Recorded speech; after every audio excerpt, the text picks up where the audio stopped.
I'm not against government, but I would much rather have that government power be at the state and the local level, where you're closer to your political leader or the elected representative or whatever. Yeah. At the federal, they can all duck and hide and run. The Senate won't vote on anything right now. They have 6-year terms. They're totally isolated. They have to win statewide, so you can do that with money, right? You don't have to talk to your people if you're a senator. You can just take $20 million, which is about what the race costs, air out TV commercials, with you next to a flag and some nice music. And if you got enough money, you can win. I don't think that's what anybody has in mind. Welcome to Reaching Out. I'm your host, Zack Carter. Please join me as I speak with a diverse group of people to find out their thoughts on religion, politics, and culture. All right, well, thanks for joining us today, everyone, on Reaching Out with Zack Carter. Today, I'm excited to be interviewing Congressman Dave Brat. How you feeling today? Great, good. Yeah? Getting over the junk. It's going around the neighborhoods and the schools. I'm getting over it, so I'm in a good mood. Yeah, I bet you're having to hand sanitize your hands. That's right, shake a few hundred hands a day. That's great. Well, before we start, for those that may not know very much about you, could you tell us a little bit about yourself? Like, what did you study in school? How'd you get into politics? That kind of thing. Yeah, I'll try and give you the quick. Born in Detroit. Dad was a doctor. Mom was a nurse. Moved to the middle of the mitten in Michigan. Grew up in Elma, Michigan. Went to high school in Minnesota. Dad moved there to run a HMO, health maintenance organization. Then I went back to Michigan for college, Hope College, studied business, but started minoring in religion, had a few great profs that ended up being great mentors to me. One guy was in world religions, Boyd Wilson, a philosopher, Art Jensen, a preacher at the church, had a huge influence on me. And so I went into business at Arthur Anderson, worked for a year or two in Detroit and Chicago, and then got the call and went to Princeton Seminary. Yeah. And so you should have seen the jaws drop at the business. It was fun. And a lot of them were very interested and fascinated. So that was cool. So went to Princeton Seminary. I was going to be a professor of systematic theology on the Protestant side. Yeah. While I was there, I went to Wesley Seminary down in D.C. and worked with a guy named Phil Wagaman who wrote a book on economics and ethics together in one book. And now I use that as a joke in my stump speeches, right? Because everyone, you got to be kidding. Yeah. And so that was it. That was my passion. And so then the guys there, I knew a guy that worked at the State Department and USAID. They said, well, you ought to go do a PhD in economics when you're done with seminary. So I did that at American University, which is right next door to Wesley. Okay. Still lived at Wesley Seminary in the dorms, and then worked at the Army a couple of years while I was doing my PhD, and then the World Bank in the poverty section in education for a couple of years. Met my wife, moved down to Ashland, got a job at Randolph-Macon in economics and business, and so taught there for 20 years. Got into politics. We can go into that if you want. And well, I know you did a big upset in your primary with Canner. How did that kind of happen? Yeah, well, so that. I volunteered for a prominent state senator, Walter Stosh, accounting and ethics, right? Very huge, great reputation in the region. And so he, when he was getting, toward the end of his career, he said, maybe you think about running for my slot or some other slot. So I thought about that, and I got a no from the machine. You can't do that. Okay. Yeah. And then so I said, okay, I don't know how that works. I don't really like it. But then I thought about running for another slot another couple years later. And the same machine came, no, you can't do that. Yeah. And I'm like going, I didn't learn about this in 8th grade civics class. Yeah. And so I said, who's the head of this machine thing? Yeah.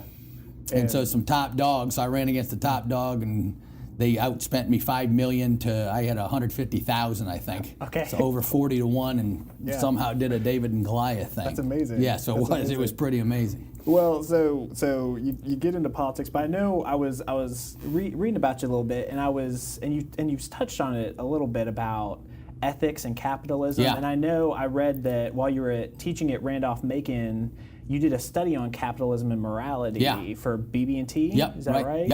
Yep. So could you tell the audience a little bit about what you learned, some of the conclusions you came to in that study? Because most people think, economics is greedy. Right. Yeah. So, might be. Yeah. Right. So it might be. That's why if you study systematic theology, right? So the guy who founded economics was Adam Smith. Yeah. And he was a Scottish moral philosopher. Right? And so the smart people, right? So then he goes into economics and founds free market economics. And then people always say, well, how can you do this and be religious? And I said, well, can you show me any people or country or whatever who's not greedy? Right? In the Soviet Union or the Chinese, are they not greedy? Right? Are communists not greedy? So I think human nature is what it is across the board. And it is tricky because if you put your arms up, right, like supply and demand curves, demanders are people that buy stuff. And suppliers are businesses that supply stuff. And that's the whole market. So the market's just made up of people. So if you say that a free market system is corrupt and evil, well, then you believe human nature is evil. And you may believe that credibly, right? And the biblical record, starting in like Genesis 2, with the apple and the snake, would agree. Human nature would agree with that, and so would every major philosopher, basically a Western civ, right? Even the secular guys, Aristotle, Plato, Kant, Hume. All of them. There's a couple exceptions that are positive. Rousseau and Karl Marx believed in a positive human nature. And when you build a political economic system on that assumption, you run into some huge errors. Whereas my guys here, James Madison, wrote the Constitution. He also went to Princeton Seminary, roughly speaking. He went to college in New Jersey and studied Hebrew when he was done. Hebrew, right? That's interesting. So it's pretty, right? And so one of the greatest political documents that's worked. And why did it work? Not just because he's smart and he got lucky. He separated power, right? If people are greedy, which they are, right? Human nature can be greedy. You need to separate it. Federal level, state level, local level. That's vertically, and then horizontally at the federal, executive, judicial, legislative. And going off on that, recently I started reading Atlas Shrugged. I haven't finished it. It's a thick one. I don't know if you've read it. But, so are you? And my understanding is Ayn Rand talks about how in this book that capitalism and government needs to be separated, just like church and state should be separated. You need to separate economics and state. So what do you think on that? Well, Rand was fairly utopian in her aspirations for what she was. So she's, I think she's great on the economic freedom part. She was an atheist, so obviously I differ with her there. She tried to ground an entire metaphysical system, right? And started with human nature, with no God, she basically tried to start from a biological definition of what it means to be human. And so I wrote a little paper on that, and I think she failed on that. But on the economic freedom, she would like it. She wanted a minimal federal government. I mean, very minimal. And so I want less federal government, and that's the debate, how much and where. You want some regulation, like currently right now, we're starting to try and take back some of the regulation. It's gotten so burdensome compared to, you can't compete with China or India or the rest of the world. And so we're stripping back some of the regulation. I think people are still plenty say the water's still safe, it's getting cleaner, and the air's getting cleaner by the day. But the economy's now taking off because we've been doing that, right, just in a year. And so there's always a fine balance there between, but I think I agree with her most in, I'm not against government, but I would much rather have that government power be at the state and the local level, where you're closer to your, political leader or the elected representative or whatever. At the federal, they can all duck and hide and run. The Senate won't vote on anything right now. They have 6-year terms. They're totally isolated. They don't have to come back. They have to win statewide, so you can do that with money, right? You don't have to talk to your people if you're a senator. You can just take $20 million, which is about what the race costs, air out TV commercials, with you next to a flag and some nice music. And if you got enough money, you can win. And that, I don't think that's what anybody has in mind. And I know that you guys recently did a big tax cut that was all in the news and everything recently. I was in a discussion with someone recently that was saying trickle-down economics doesn't work. What happens is you get these big corporations that are just holding on to all this money, and now you guys have just given them more money to hold on to that all the little people can't get a hold of. What are your kind of thoughts on that? I totally disagree. Couldn't disagree more. It's a common misperception, right? So all of human history, just to put this in context, people made $500 a year for all of human history until 1750. So what happened in 1750? We went toward freedom, right? On the founding fathers, the documents, the Declaration, the Constitution. Adam Smith, 1776 also was his book on free markets. And so the trickle-down thing, there is no trickle-down economics. Yes, It's a matter of fact, right? And there's no supply-side economics. There's no textbook, right? So that's kind of a political talking point if you want to poke at free markets. So you got to talk about free markets, right? So I've never seen a textbook called supply side. There is no supply side. I did a PhD, and I've never seen a book called supply side economics. The supply side is just the business side. And so what the people are missing is all of human history, people made $500. We're up making $50,000 a year per person. And everybody wants us to end poverty, right, on the left. I agree. I'm a liberal. I'm a classical liberal. Okay. Adam Smith and James Madison, we're all classical liberals. We all want to help the poor. We're all out of the Enlightenment. We believe in human reason, follow the data, set up a society that's scientific. Great. The societies that didn't do that, Russia, China, India, their people were still languishing. When I taught econ just 20 years ago, they were only making, the Chinese and Indians were making $1,000 a year per capita. Now they've opened up in the last 20 years and they're making $10,000 a year. So in 20 years, and so what is that? And so the other side will call that trickle down. Well, okay, you gave capital, right? You allowed freedom, so businesses started, and those businesses and capital investment is what causes economic growth. It didn't come by the government, right? China got rid of the government. And India got rid of the traditional, system, which included the caste system, allowed human freedom and human flourishing. And so the trickle down is kind of a pop at, and it goes back to your original question. There is something there to it, right? Individuals are greedy, and there's always bad apples. And so you got some terrible greed. On Wall Street, do you have some greed? Yeah. When I ran, who did I run against? That, right? Adam Smith said, whenever 3 or 4 big business titans get together, be on the lookout because you got collusion coming. They're going to collude together to try and form a monopoly. And so what do you have going on in this country right now? You got big airlines, big automobile, big banking, big insurance with total control of the market. So that's not trickle down. That's the old school that was all those thousands of years in history where people got together and got political power. Right? They're not doing that on their business sense. Right? They're getting government control, economic control, and they're taking over the economy. So if that's what they mean by trickle down, I'm totally opposed to it. I agree with them. Right? If it's ruled by the elites, Adam Smith and me and Teddy Roosevelt and anybody, Milton Friedman, every economist, we call the ideal state perfect competition, where there's a huge number of firms competing against each other.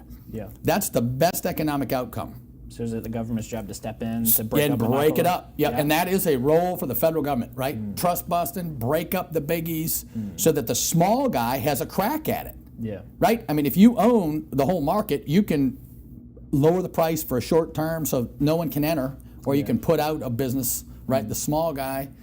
And then raise it once. And then raise it later, right? And that's it. So it just depends what they mean by trickle down. But there is a science there, right, to economics. There's literature on everything you want to see. And I tell people, go read on it, right? It's too political right now. Everyone's right and left and all this stuff. So who should they read? Oh, I like Milton Friedman is the best of the best. I've been hearing that a lot. He's got YouTubes going where he smiles. He's a total genius. Chicago School of Economics. But, if you like the more liberal government, got Keynes.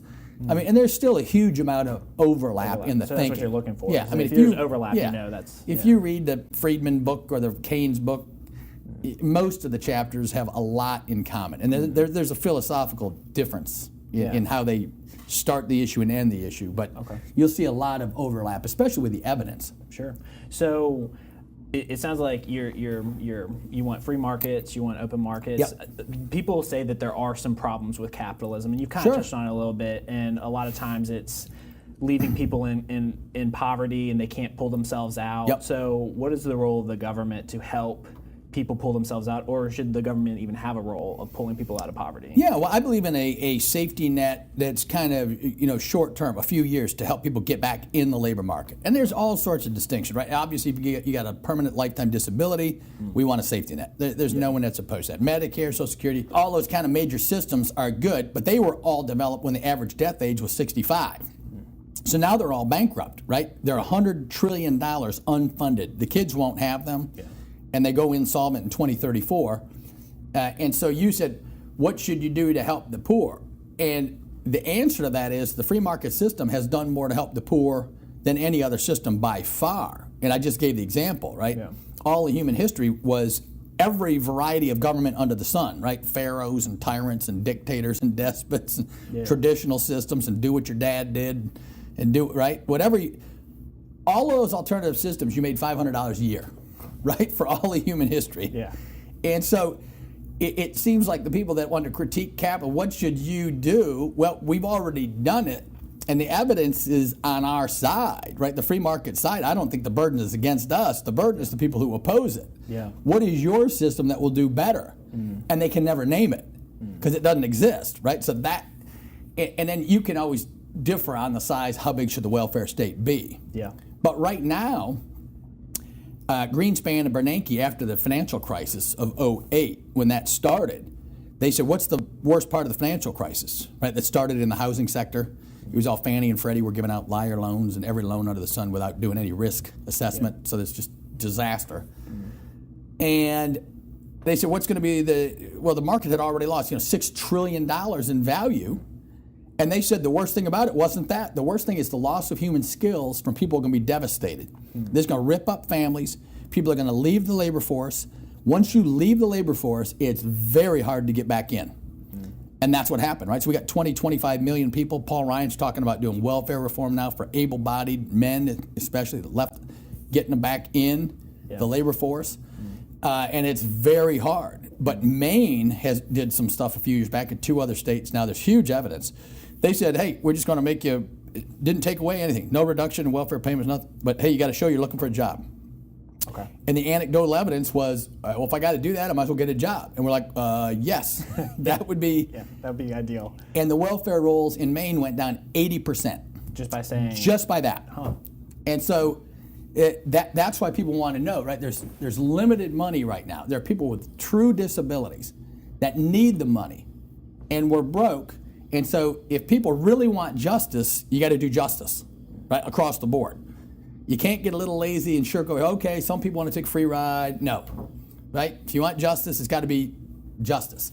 Interesting. And I taught economic justice for 20 years too. Yeah. And so that we can get into any of the philosophical stuff too. Let's dive a little bit more into the welfare program. So I've been told that welfare programs, although they're the largest amount that is going to our national deficit, that those funds are being funneled back into the economy. So that whereas funds that are going to, let's say, the military, when you have a $2 million airstrike, blows up some bombs, those bombs are in pieces in the desert somewhere and it's gone. Whereas like welfare goes back into the economy, so it doesn't actually hurt the economy. What are your thoughts on that?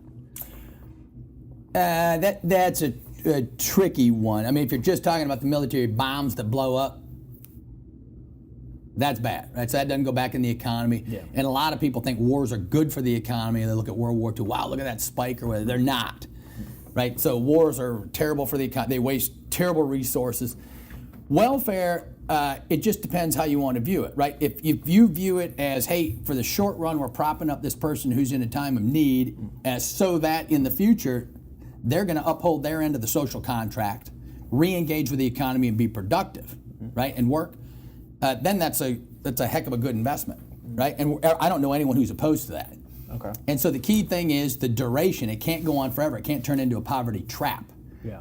Right? And it can't be an incentive for, right, just the common stories are all, when you're young, if you have kids right off the bat too young, you're almost automatic, right? It causes some huge poverty traps. How do you define too young? I don't know. I mean, that's up for people, whatever doesn't work out, right? Okay. Wherever you don't achieve success. Okay. That's too young. Yeah. And so there's simplified studies, but there's like a 95% chance of not going into poverty if you achieve like 3 things, and I don't know if I'll remember what they are, but basically, graduate from high school, no kids before marriage, and no drugs. Yeah, and get a job. Get a job and keep a job. Yeah. So and those 3 or 4, and those are basics, right? Yeah. No drugs, graduate from high school, get a job, no kids till you're married, boom. You got a 5% chance of being in poverty. Yeah. And so there's a social contract we've always had that's kind of fallen apart, right? The family now, I think the breakup rate are intact about 50%, and we're seeing the results of that culturally. across the country, and it's rough, right? All of us want to see these kids with their parents and having successful lives. Part of that is the poverty, right?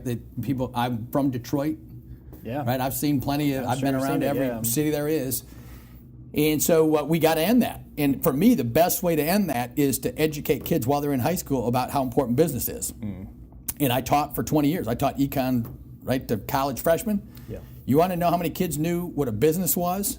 None. Okay. We just invested $14,000 a year for 13 years in every kid, and they don't know what a business is. It's fairly shocking, right? Yeah. The Indians do, the Chinese do. Yeah. They know engineering, math, business, entrepreneurship. Our kids didn't know a price, a cost, a profit, nothing.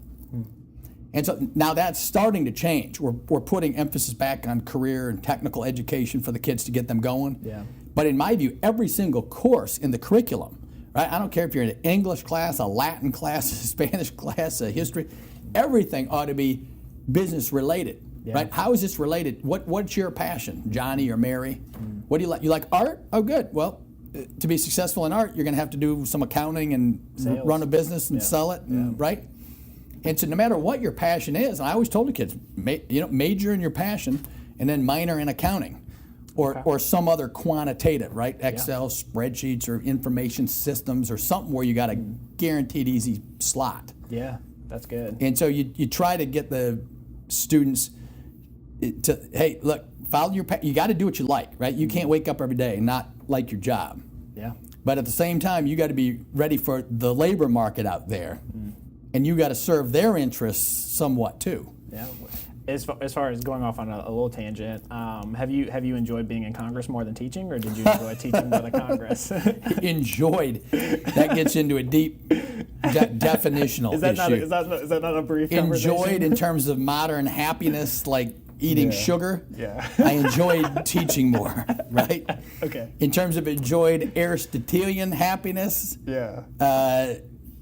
Following the virtues in order to live a good life, I enjoy this job more. Okay. Because I get up every day in the middle of history, right? Trying to follow the primary virtues, trying to live a good life, and interject that in the politics. And oh boy, you get hit up the head at about 8:05 a.m. Sure. So let's do one more question on economics, and then let's slide into immigration real quick. So in the free market, I'd be interested on your take on the healthcare system, because in my head I can't get around that businesses are in it to make a profit. Yep. Apple designs their phones to die in a few years so that you'll continue to buy Apple phones. Buy Apple. And so my concern with the healthcare system being in a free market is that what will they design to cost people lots of money without maybe even healing the sickness? Right. Yeah. So is there ways that the government is supposed to get into that, regulate it, or no? Well, no. And again, so you got to back up. And so the simplest kind of thing is to say you got two pizza joints. Okay. And one is a greedy capitalist and the other is not. So one puts poison sausage on their pizza in order to have lower costs, because it's easier to make poison sausage, right? There's no health. And the other guy's a good guy. He does healthy pepperoni, right? So you live. Well, rational people will figure out in about 5 minutes that if you go to this pizza joint, you die. Okay. So the free market is perfectly capable of sorting that out. Yeah. The problem right now is there is no free market at all. It's total government control, right? So Anthem and all these insurances, Obamacare right now is basically the regulations in place. So there is no free market whatsoever. You have to provide a gold plan, a platinum plan, or silver plan with these benefits, period. There's no product variety. There's no human freedom. There's no choice. You have to offer that product. And so that product costs about $2,000 a month for a family of four right now. And the deductible is $5,000 or $6,000. And the average family has $400 in savings. Yeah. So that doesn't work. And then you say, well, what would the free market do? Well, it would provide a cheaper product. And it would cover less. And then boy, the doors blow open. Well, it would cover less. But the current product is the average family income in Virginia is $70,000. Okay. Right? So if you got $2,000 a month for a family of four, the insurance is $24,000. So you just made $70,000. You pay your taxes, right? Federal, state, and local. You're down to $40,000. maybe 50. Let's just say 50 to make it real easy. So no one can disagree. Okay. You're at 70, you pay all your taxes, you're down to 50. Then your insurance is 24. Now you're down to 24. You haven't bought your house, food, cars, nothing. Yeah. Right? So I hope people can see, if you just do the basic math, and people say, what people really think is, by the free market, and then they say, well, the free market's not working. What they mean is, I'm not getting everything I want for the cheapest price possible. That's not going to happen, right? So back when I got out of college, you could go buy a catastrophic health insurance policy for $500 a year, right? Yeah. Now, it would just cover the major, right? If you fell off a swing set or got really sick, right, ER or something, you're covered. And when you're young, that's what most everybody did. Now you can't do that. Now you have to go buy that gold-plated insurance product. Yeah. And so it's impossible to answer because there is nothing near a free market outcome. Now the government constrains big insurance. So you're right. They went into the White House. They arranged a deal where they're making $2 billion a month, $2 billion a year in profit. The major firms. Aetna and Anthem, et cetera. Yeah. On the employer provided, and then they're breaking even on the Obamacare individual side, which is about $15 million. Okay, wow. And so now they want us to bail out the part where they're breaking even while they're making $2 billion in profits, right? And you scratch it and go, we're not going to do that, right? The government's not that stupid. Yeah. They are. We're about ready to do it. Interesting. Yeah, and so it's in such a mess. I mean, that's why at some point, we're never going to have a totally free market system in healthcare. Yeah. But what can you do? You can take all the same amount of money, bring it down to the states, block grant it, right? Same amount of money you got the federal, bring it down to the state, and now you got 50 different experiments to see who gets it right. Okay. And let's see, right? Yeah. Let's see who comes up with better ideas. And that's moving toward the free market logic, because you go from a monopoly to having at least 50 firms competing. Sure. Right, 50 states duking it out, and then you learn, right? When you see, oh, hey, that hospital system learned to do this, right? That pharmaceutical company learned how to do generic drugs cheaper like this, and then if you're a smart politician, you're gonna say, hey, I know what my people want. Yeah, they want lower price. Yeah, and the same good quality, right? Healthcare outcome, right? Yeah, sure. Yeah. Right. Well, cool. Well, when I posted on Facebook to the people that listen to the show that I was going to be talking with you, I said I was going to be talking about economics and immigration, and the thing I got from a couple people that they really wanted to know from you. So they say they're kind of tired of the talking point, immigrants are taking our jobs. Right. They say that it's a myth and a faulty talking point. So they would love if you could provide facts on whether this is an actual credible argument or whether you would denounce the argument altogether.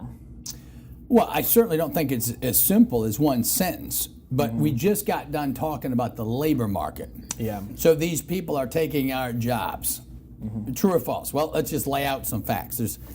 If you go to talk to businesses in the region or anywhere, they'll say, we can't find any skilled labor, right? Drug tests, people that show up every morning for a few months in a row, we can't find. So that favors the people you're just talking to. They're saying we need more labor. Yeah, low-cost labor. Right, we want more low-cost labor. On the other hand, I just pointed out to you that we have 20 to 25 million able-bodied people that have left the workforce. Yeah. Right, so the economists will tell you right now we technically have what's called tight labor markets. We have a low unemployment rate. Right, so usually that means, hey, wage rates are going to go up, and they are a little bit. You saw a little bit of wage inflation last week, and the market went way down because it got scared of that. Yeah, that's all true. People can't find workers, but that gets to the crux. We got the lowest labor force participation rate in 40 years, and it's been just low. People are leaving the workforce, and they're not coming back into the workforce. So usually you have labor markets that are churning. You don't have that anymore.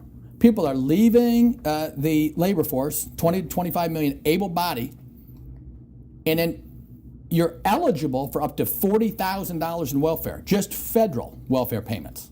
Yeah. Up to 40. Now, everybody doing 40? No, nowhere near, right? And if you got 2 kids in school, that's 24 grand. And if you work under the table, right, not reporting yourself or whatever, you can make 20 grand. That's non-taxable. And you get free emergency room care, et cetera. Yeah. Right? So if you add those numbers up, you're over average family income in Virginia for welfare and being out of the labor force. And that may be one reason why people are out of the labor force. Because the incentives are there. Right. Incentivized to do it. Yeah. And that's the issue we got to tackle, right? And so the main issue with immigration has to do with legal immigration. You cannot have an open border if you have a generous welfare system, right? So Milton Friedman said that 50 years ago, right? The smartest guy on the topic. And most libertarians will acknowledge that too. So if you're making 50 grand a year, if we had an open border, how many people would pour into this country, right? I mean, they're pouring into Europe right now, right? Yeah. So, and the folks who want to make, take the other side from me, I'd challenge them. Go look at London right now, look at Paris, look at the Netherlands, Amsterdam, go look at Sweden, go look at Norway. They're in a nightmare situation right now due to immigration and having open borders.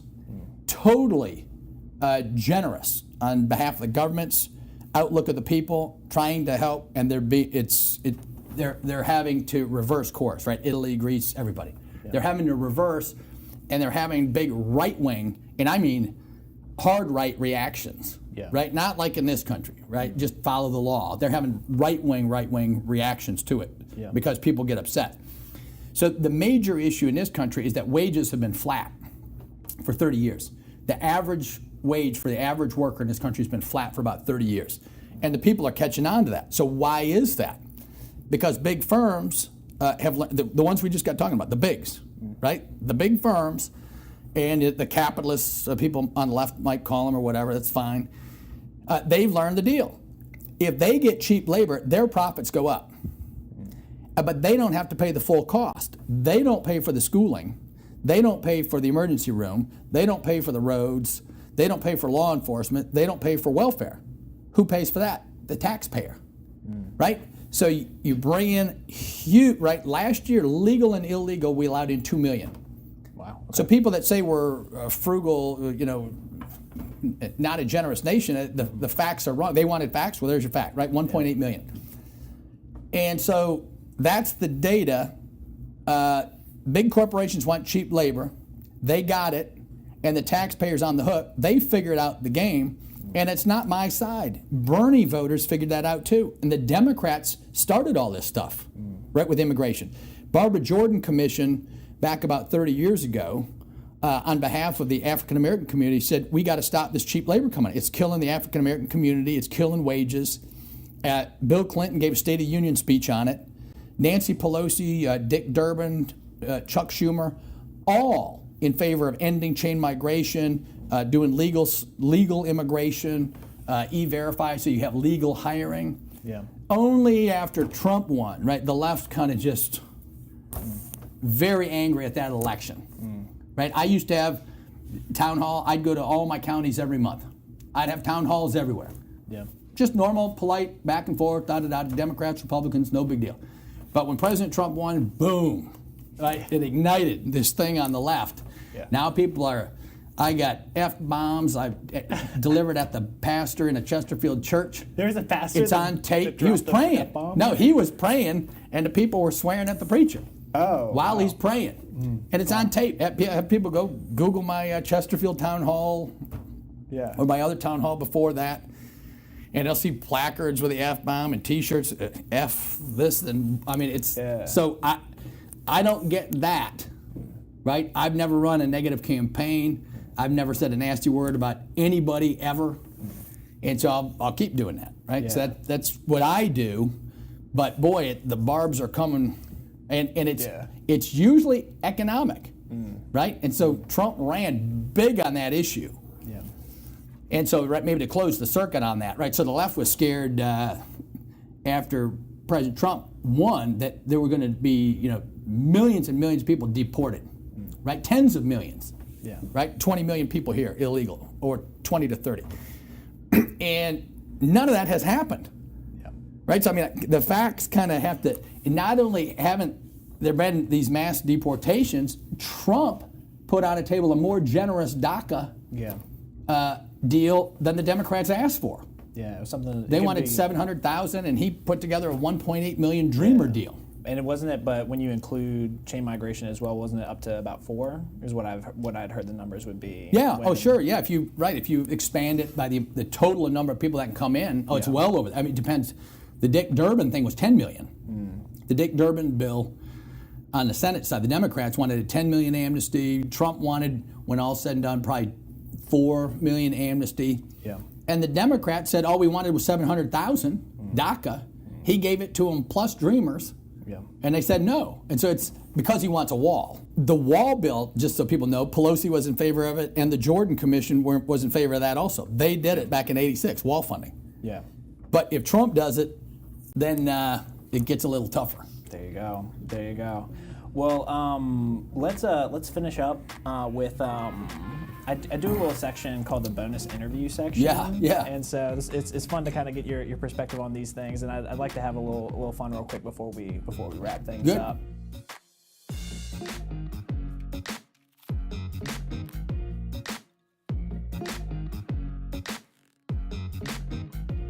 So, first question. Yep. Is Congress informed on Area 51, or is that just the president? No, I haven't gotten a briefing on any of that stuff No? yet. Yeah. Okay, I'll let you. That's I'll right. let you slide on that one. Right. What's the best practical joke you've pulled or seen pulled, if any? Up in Congress? No, just period in your life. Oh, in my life? Is there practical jokes in Congress? Oh, yeah. Let's go with that. What's your favorite? I can't think of any right off the top of my head. Yeah. I mean, practical jokes, we got some of them I don't want to tell on my colleagues. They did some funny stuff back in college. Can you just remove names from Yeah, the story? we had people that were very highly intelligent that figured out how to program the electric, the projector and the slide. So when the professor was in the middle of a lecture and they could hit a button and the screen, the movie screen would go up and down. and while he's trying to speak. while they're trying to that's bold. Just funny stuff. That's bold. I would never. Yeah, I was a little. Yeah, I thought I would have done that one. What's the worst date experience you've ever had? Worst date? Worst date. I don't know. These are tough ones. You got to go back. Oh, I'm sorry. We could do the next one. Well, I mean, I don't have any particular recollections of a. You're just always smooth with the ladies. I mean, probably someone no-showed for me sometime. Or something probably depressing or something. What personality trait has gotten you in the most trouble? Being honest in Congress. Being honest in Congress. Yeah. Okay. Honesty. Okay. Yeah. Would you rather be considered extremely lazy but have hundreds of close friends, or be considered extremely successful with only one friend? Neither. I don't like either option. You don't like either option? No, neither is morally good. Okay. All right, we'll go with that. Usually I don't let it slide. Right. I'll let it slide. I had a good answer.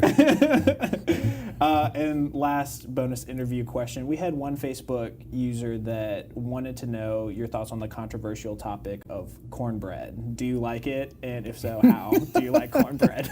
Cornbread? Yes. I'm over 50. Yeah. And I think it's got carbs. So I may love it, right, with sufficient butter. Yeah. I love it, probably, but it's not high on my... I put a hamburger before that right now, and that's it, and then I'm done. Very nice, very nice. Well, I want to thank you for joining us today, for doing the interview. Appreciate it a lot. And thanks, everyone, for listening to the interview. I hope you guys got something out of it, and we'll see you next time at Reaching Out with Zack Carter.